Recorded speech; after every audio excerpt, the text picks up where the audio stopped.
muito tem se falado dos riscos de um conflito nuclear, mas o que podemos falar de fato sobre os arsenais das potências nucleares? Uma coisa que você precisa entender é que as armas nucleares foram um dos poucos game changer de fato na história humana. E não mudou pouco, porque quando olhamos as dezenas de milhares de anos da história humana, a guerra era definida por uma simples equação: quem tinha mais soldados, quem tinha mais equipamentos e quem tinha os melhores comandantes. Não havia muito segredo, porém desde a Guerra Civil Americana, a situação ficou diferente. Por isso, até essa guerra foi uma guerra tão importante, porque ali ficou claro que a equação era mais profunda.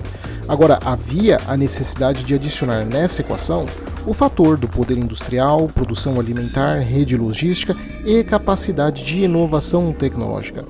Apenas para você ter uma ideia, se a Guerra Civil Americana tivesse acontecido 10 anos depois, a malha ferroviária no sul do país já estaria tão maior que provavelmente o resultado teria sido diferente. Mas então, quase 100 anos depois da Guerra Civil Americana, a complicação ficou ainda maior. Porque os Estados Unidos detonaram a Trinity, o seu primeiro dispositivo nuclear, e pouco tempo depois realizaram ataques nucleares contra Hiroshima e Nagasaki. E com isso, a equação foi violentamente alterada, porque agora não importava mais o tamanho do seu país, a quantidade de equipamentos e nem mesmo a qualidade dos seus comandantes. Um país com armas nucleares, com poucos milhares de soldados, economia pequena, equipamentos obsoletos, teria o mesmo peso que uma potência com milhões de soldados, uma infinidade de equipamentos e uma economia centenas ou até mesmo milhares de vezes maior. Além disso, agora pela primeira vez na história humana, poderíamos erradicar a vida no planeta. Então foi uma mudança profunda e perturbadora. Dezenas de milhares de anos de experiência militar e diplomática não foram mais úteis nos últimos 80 anos. É muito pouco tempo para algo tão grande e crítico. Na Guerra Fria, o complexo militar industrial transformou novamente o mundo, direcionando o imenso potencial produtivo dos Estados Unidos e da União Soviética para produzir milhares de versões cada vez mais novas, poderosas ou diversas dessa arma potencialmente apocalíptica. Considerando que, em 1945, a potência média das armas nucleares era entre 15 a 25 quilotons, em 9 anos já estávamos falando de bombas centenas de milhares de vezes mais potentes, de 15 megatons, com bombas termonucleares de hidrogênio. E em 1961, em apenas 16 anos depois da primeira detonação nuclear, a bomba Tsar, com mais de 50 megatons, isso porque ela foi diminuída pela metade do seu tamanho original. Esse foi o maior teste nuclear já feito. Foi uma evolução destrutiva exponencial e bastava um erro humano para a humanidade se extinguir. Mas acordos no fim e após a Guerra Fria ajudaram gradualmente a reverter a corrida armamentista nuclear. Nas décadas de 90, 2000 e 2010, Estados Unidos e Rússia foram se desfazendo cada vez mais de suas ogivas nucleares ativas. Tudo ia bem até os anos de 2020. E agora, o desarmamento não é pauta de discussão, mas pelo contrário, se discute a modernização ou expansão nuclear. Centenas de bilhões de dólares em novas ogivas e sistemas de entrega voltaram aos relatórios governamentais. Assim, hoje nós vamos ver os fatores por trás dessa corrida nuclear, como ela está sendo renovada e quais os aspectos das principais potências nucleares do mundo. Mas antes disso, não se esqueça de se inscrever no canal, compartilhar o vídeo com todo mundo que você conhece e nos acompanhar nas nossas redes para ficar por dentro das novidades do canal, seja no Telegram ou no Instagram. E considere a hipótese de virar membro, assim você não só vai ter acesso antecipado aos vídeos públicos, mas também acesso aos vídeos exclusivos para os membros. O valor é pequeno e ajuda muito o canal a continuar existindo, então considere essa hipótese. O meu nome é Adriano Peta e esse é o canal Geopolítica Mundial.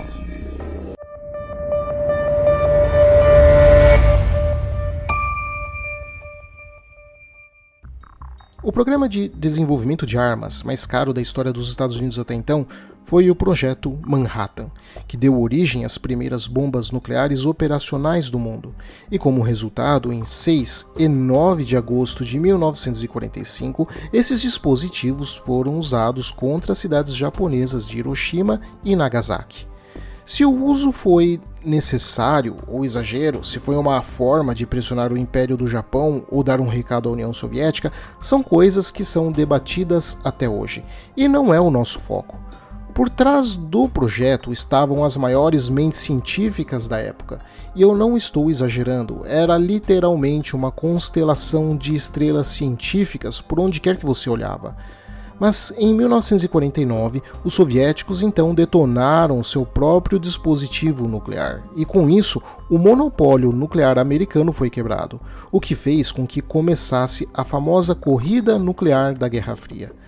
O complexo militar industrial dos Estados Unidos fez com que, se em 1945 os Estados Unidos tivessem 2 ogivas prontas e disponíveis, já em 1950 os Estados Unidos tivessem aproximadamente 300 e em 1960 mais de 18 mil ogivas nucleares, enquanto os soviéticos 1.600. Essa expansão só foi possível graças ao desenvolvimento de uma absurdamente gigantesca indústria de apoio. Material físsil de qualidade para as armas teve que ser produzido em toneladas. Esse tipo de material é aquele que é capaz de sustentar uma reação em cadeia de fissão nuclear, ou seja, capaz de aguentar a quebra do núcleo de um átomo instável em 2 núcleos menores pelo bombardeamento de partículas como nêutrons. Complexos de produção de ogivas capazes de produzir milhares de ogivas por ano também tiveram que ser montados, e a necessidade de entregar esses dispositivos em caso de conflito levaram a uma produção de mísseis, aeronaves e outros sistemas que impulsionaram uma grande parte da maior acumulação militar já vista na história em tempos de paz.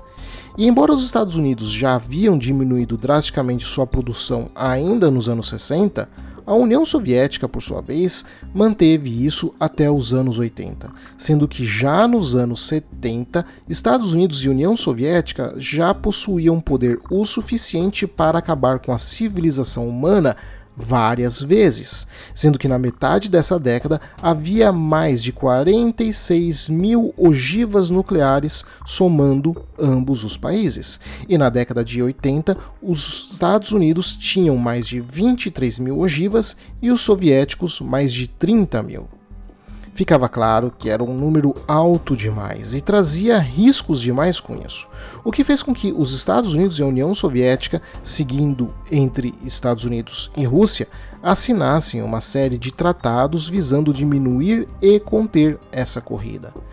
Detonação de testes de armas nucleares foram proibidas, classes inteiras de sistemas de entrega seriam aposentados, mas o foco era em diminuir o número de ogivas ativas.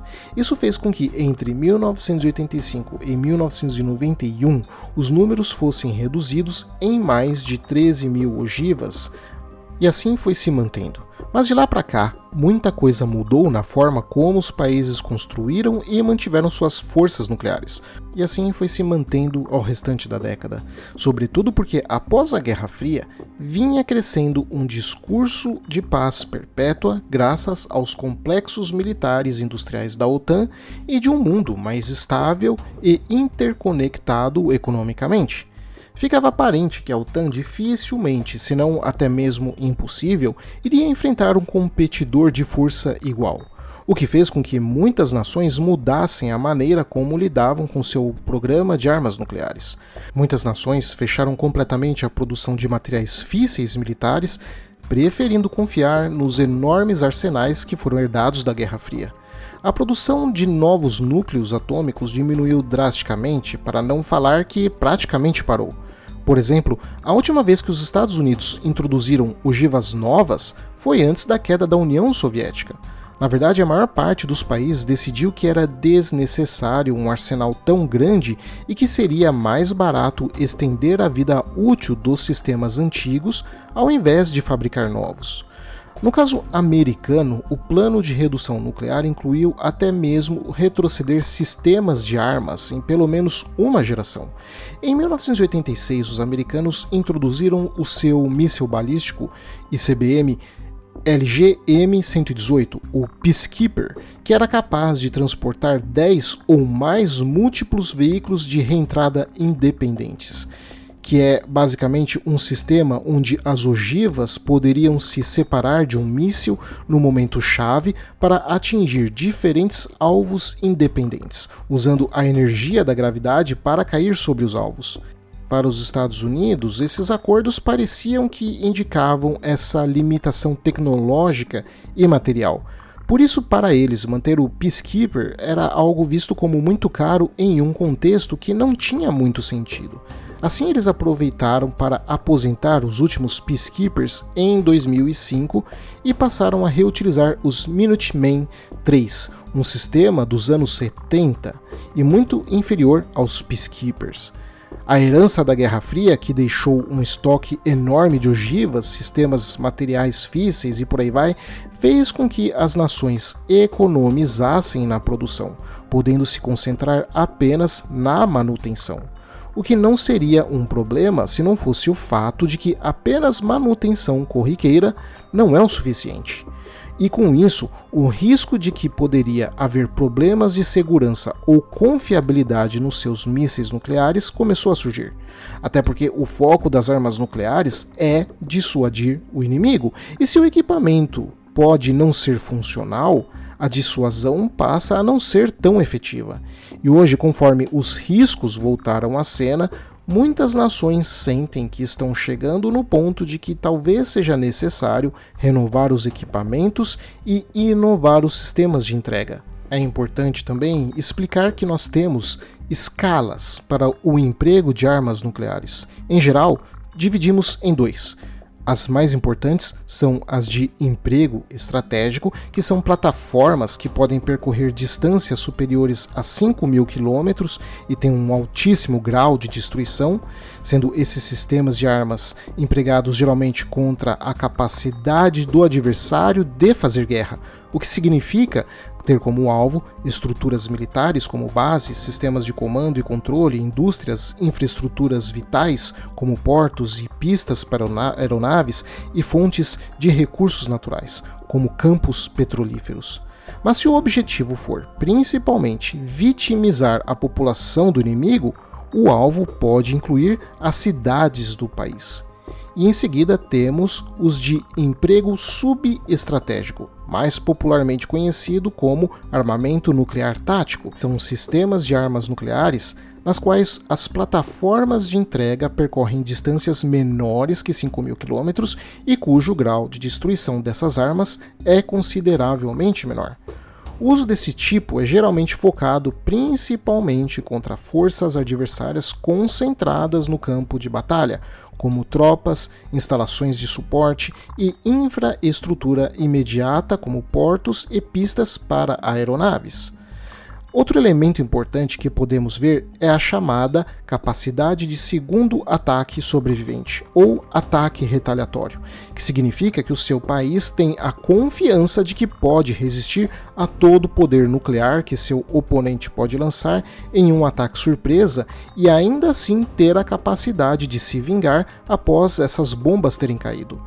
Existem várias maneiras pelas quais você poderia tentar construir uma capacidade de ataque sobrevivente, mas o sistema talvez mais popularmente associado a esse papel são os dos submarinos de mísseis balísticos nucleares, que pacientemente aguardam no oceano e que após o ataque aguardam o momento certo para retaliar. Porque como o submarino pode se esconder em quase qualquer lugar no mar, tendo como sua única tarefa não ser encontrado e destruído, ele irá garantir que mesmo que a liderança do país tenha sido aniquilada no ataque nuclear inicial, eles ainda vão garantir que o país inimigo venha a sofrer as consequências de ter atacado. Ou seja, se o país inicial foi destruído, O submarino nuclear pode pacientemente ficar aguardando por meses até que o país agressor baixe guarda e então venha a ser atacado por esse submarino. De qualquer forma, o objetivo das nações nucleares é restaurar uma capacidade de produção de 80 ogivas por ano até 2030, algo que pode não ser alcançado e provavelmente vai custar bilhões de dólares. Depois de ter o seu material físsil e seu núcleo, você precisa da capacidade de fabricar e depois de manter as ogivas nucleares. E infelizmente para a humanidade isso não é difícil, mas por outro lado, para os governos que desejam manter esses sistemas, também não é algo tão simples. Sistemas de entrega como mísseis precisam ser testados regularmente para garantir que permaneçam viáveis, e as ogivas também precisam ser inspecionadas para confirmar se vão estar funcionais ou se precisarão ser atualizadas. Por hoje, esse é o primeiro vídeo da série nuclear, o vídeo de introdução, mas a partir dos próximos vídeos vamos ver os detalhes do programa nuclear de cada país. Obrigado a todos, espero que vocês tenham gostado. Não se esqueça de se inscrever no canal e de compartilhar o vídeo com todo mundo que vocês conhecem. O apoio de vocês é fundamental para que eu continue trazendo esse tipo de conteúdo para vocês. Abraços e até o próximo vídeo.